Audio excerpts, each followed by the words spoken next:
परित्राणाय साधूनां विनाशाय च दुष्कृतां धर्म संस्थापनार्थाय संभवामि युगे युगे। भगवान योगेश्वर कृष्ण गीताમાં જે વચન આપેલું કે જ્યારે જ્યારે ધર્મની ગ્લાનિ થશે ત્યારે ત્યારે હું અવતાર ધારણ કરીશ। પરમાત્માના 24 અવતાર આ ભૂતલ પર થયા। ભગવાનનો કૃષ્ણ અવતાર એ પૂર્ણ પુરુષોત્તમનો અવતાર છે, પૂર્ણ અવતાર છે। એ ભગવાન કૃષ્ણના આજે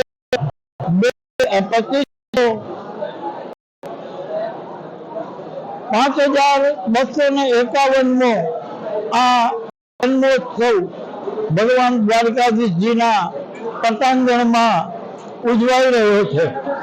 સમગ્ર સૃષ્ટિમાં ભગવાન કૃષ્ણના અવતરણની દર વર્ષે રાહ જોવામાં આવે છે।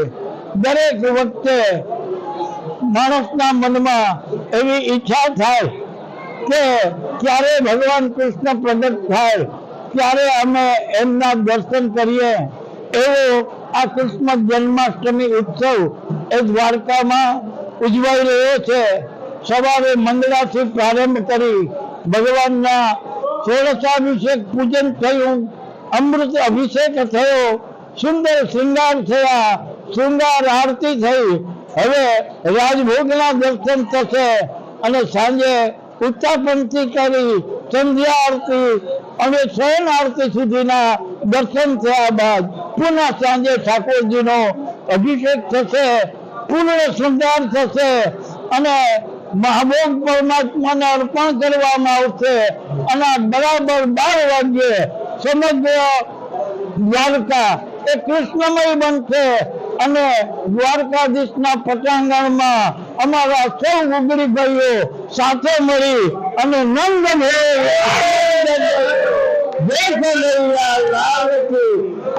ભેર આનંદ ભયાના નાદ સાથે પોતાનો ઉત્સાહ, પોતાનો આનંદ એ ભગવત ચરણોમાં અર્પિત કરી સમગ્ર સૃષ્ટિનું કલ્યાણ થાય, બધાના મનોરથ દ્વારકાનાથ પૂર્ણ કરે એવી પ્રાર્થના કરશે। હું અશ્વિનભાઈ પુરોહિત, શારદાપીઠ દ્વારકા। સૌને જય દ્વારકાધીશ।